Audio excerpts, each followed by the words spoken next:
Botticelli, it's my confidence.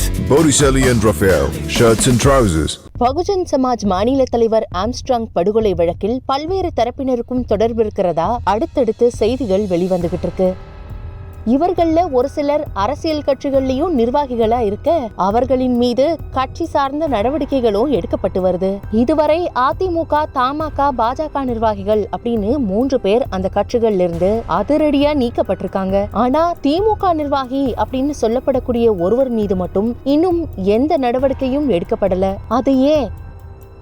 Bahujan Samaj கட்சியின் மாநில தலைவராய் இருந்த ஆம்ஸ்ட்ராங் கடந்த 5ஆம் தேதி மாலை பெரம்பூர்ல இருக்கக்கூடிய அவருடைய வீட்டின் முன் வெட்டி கொலை செய்யப்பட்டாரு. இது தொடர்பா செம்பியம் போலீசார் வழக்கு பதிவு செய்து பொன்னை பாலு, திருவேங்கடம் உட்பட 11 பேரை அடுத்தடுத்து கைது செய்து பூந்தமல்லி சிறையில அடைத்தாங்க. பின்னர் கைதான 11 பேரையும் 5 நாட்கள் காவல்ல எடுத்து போலீசார் விசாரிச்சாங்க.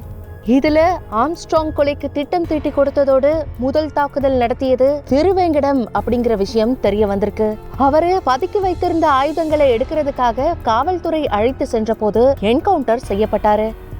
ஏற்கனவே மறைத்து வைத்திருந்த நாட்டு துப்பாக்கினால திருவேங்கடம் போலீசார சுட தற்காப்புக்காக அவரை சுட்டதா போலீசார் தரப்புல சொல்லப்பட்டது. இதையடுத்து மற்ற 10 பேரிடமும் போலீசார் தொடர்ந்து விசாரிச்சாங்க.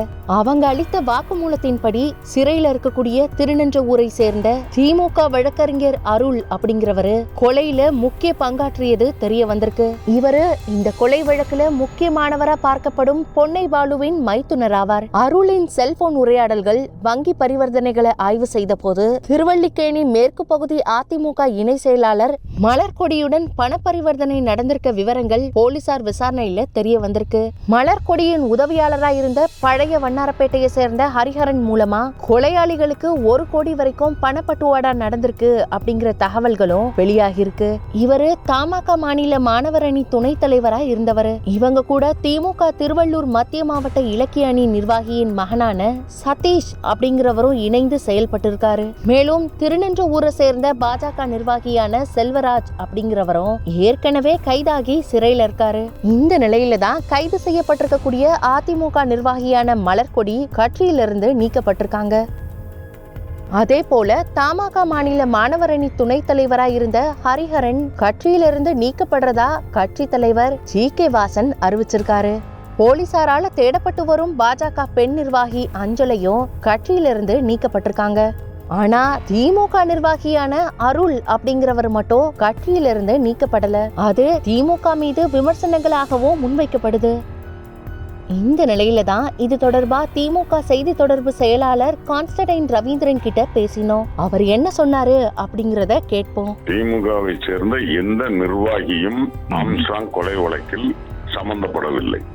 ஏனென்றால் அப்படி ஒருவேளை இருந்திருந்தால் மாண்புமிகு முதலமைச்சர் ஒரு கணம் கூட கட்சி தலைவராக உடனடியாக நடவடிக்கை எடுத்திருப்பார். எனவே இது பாரதிய ஜனதா கட்சி அதிமுகவில் அவர்கள் நிர்வாகிகள் மாட்டியதால் அதுல அவருடைய பையன், இவருடைய கட்சிக்காரர் என்று திமுகவை இழுத்து விடுறாங்களே தவிர நிர்வாகிகள் யாரும் திராவிட முன்னேற்ற கழகத்தில் அதிகாரப்பூர்வமாக தலைமையில் இருந்து அறிவிக்கப்பட்ட யாரும் அதில் கிடையாது. ஆனா செய்திகள்ல தொடர்ச்சியா திமுகவுக்கும் தொடர்பு இருக்கு அப்படின்ற மாதிரி தகவல்கள் வருதுல்ல சார்? அது நான் முற்றிலும் மறுக்கிறேன். அதாவது திமுகவிற்கும் ஆம்ஸ்ட்ராங் கொலைக்கும் எந்த சம்பந்தமும் கிடையாது. அதுல அந்த திட்டங்கள்லயோ இல்ல அந்த கான்ஸ்பிரேஷன் சொல்ற அந்த சதி திட்டத்திலேயோ இல்ல அவரை படுகொலை செய்ததிலேயோ திராவிட முன்னேற்ற கழக நிர்வாகிகள் யாருக்கும் எந்த சம்பந்தமும் கிடையாது. அதை நான் வன்மையாகவும் கண்டிக்கிறேன். அதுல திமுக பெயரை இழுப்பவர்கள்.